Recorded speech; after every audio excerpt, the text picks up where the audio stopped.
What's up, everyone? I'm Frank. Today I'm going to be going over a trade idea or a divergence I'm seeing in the market of bond yields and interest rates and mortgage rates and why I see not everything being priced in right now. This is my analysis and should be taken just as a thought, but not a main idea for taking the trade. I'm just someone on the internet showing my opinion and my analysis. I have many things to back my analysis and why I think this is correct, and I believe I will be correct. If you think different, please let me know. So the trade idea is going to be on TLT. So TLT holds bonds that are graded A. They hold 10 to 30-year Fed bonds, basically. So just those securities is mainly what it consists of. Basically, TLT is tracked mainly under the bond yield. What the bond yield's doing it's 1 and 1. So I want to go over some mortgage rate prices. So you can see the mortgage rates. I got this data straight off Thinkorswim. So mortgage rates in 2009 were 5.4%. This is when there was a massive hike when we like in mortgage rates, when you see like hikes in mortgage rates and what that's done to bond yields and what the price of TLT was, because that's the derivative we're going to use to trade the bonds. In 2009, we seen mortgage rates at 5.4%. TLT was about $95. In 2011, we seen mortgage rates just about 4.95%. TLT was about $92. In 2014, we seen mortgage rates at 4.5%. TLT was about $102. In 2019, we seen mortgage rates at 4.85% and a low price of $114 on TLT. In 2022, we're seeing mortgage rates at 5% and TLT at $120. And that's right now. This is a Saturday. I'm recording this. TLT, this is the lowest it's been so far this year. So my thoughts. So that's just some overall data of TLT and what it's priced in before and how it works. So right now I'm going to show you what I think is priced in overall in the market and what's not priced in. So right now, Fed futures are more than likely pricing in a 2.5 basis point hike to 3 basis point hike by July 26, 2023. Here's a chart of overall basis point hikes. You can see just a small little move with the 0.25 basis point hike. That's all that's been done so far.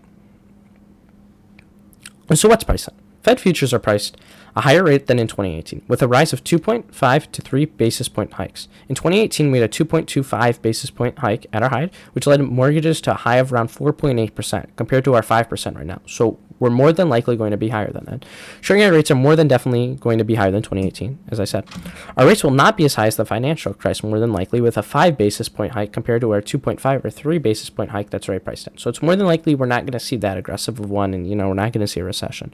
And also these hikes mainly came after the recession, these massive hikes.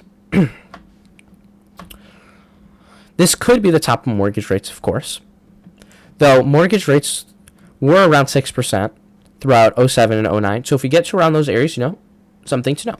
And right now we're at 5% mortgages.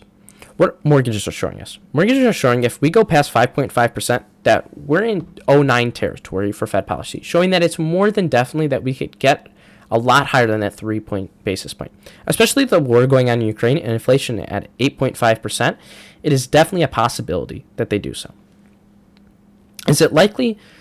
Not too likely. It depends on how prices cool down right now. I would say inflation's the biggest thing that's going to be pricing this in. Mortgages could be a warning us early, though, with how they've been skyrocketing with no pullback.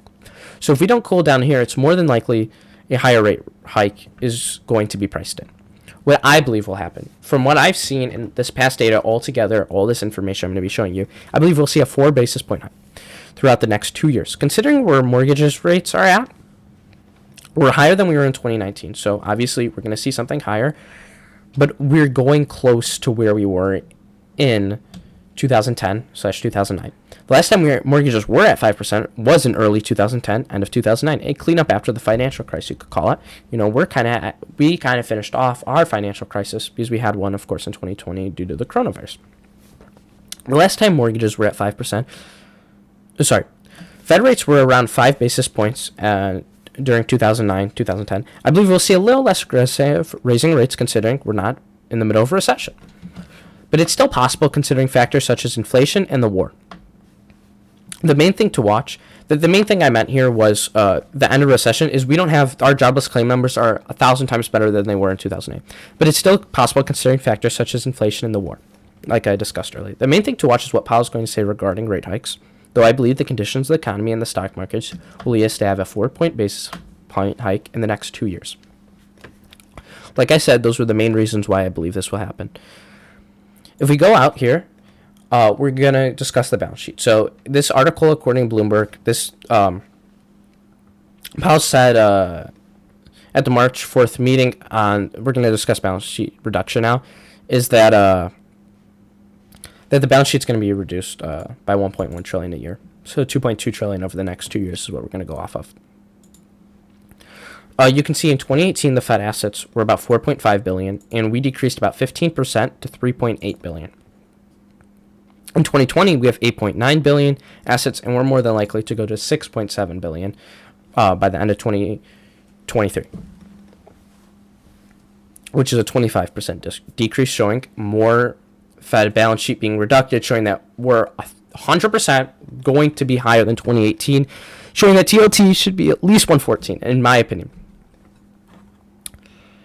You can see the Fed. This is where I got directly the data from. Next, we're going to be talking about is the Fed speakers. Here's a little cheat sheet. Take a screenshot if you want to.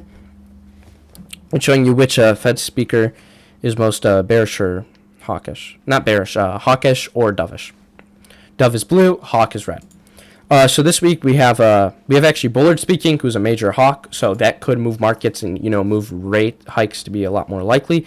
We also have two doves. We have Fed Daly and Fed Evans, both on Wednesday.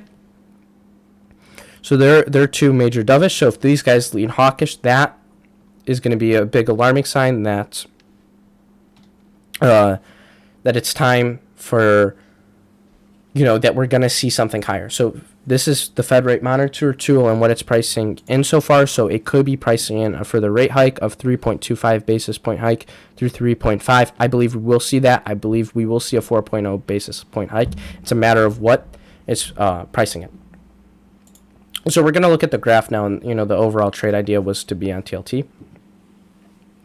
You can see all these times we went over the data earlier and how it's that I just believe with how fast we're raising rates, the bond yields have to come at least to where they were at during end of 2018. So more than likely we're going to see below that considering how fast we're raising hikes. If you disagree with my analysis, let me know. This is all just a speculative idea, and I will more than likely be trading off of in the next couple of months if the divergence is still there and it still looks more than likely to happen. Thank you for all watching. I really appreciate it, and have a nice night.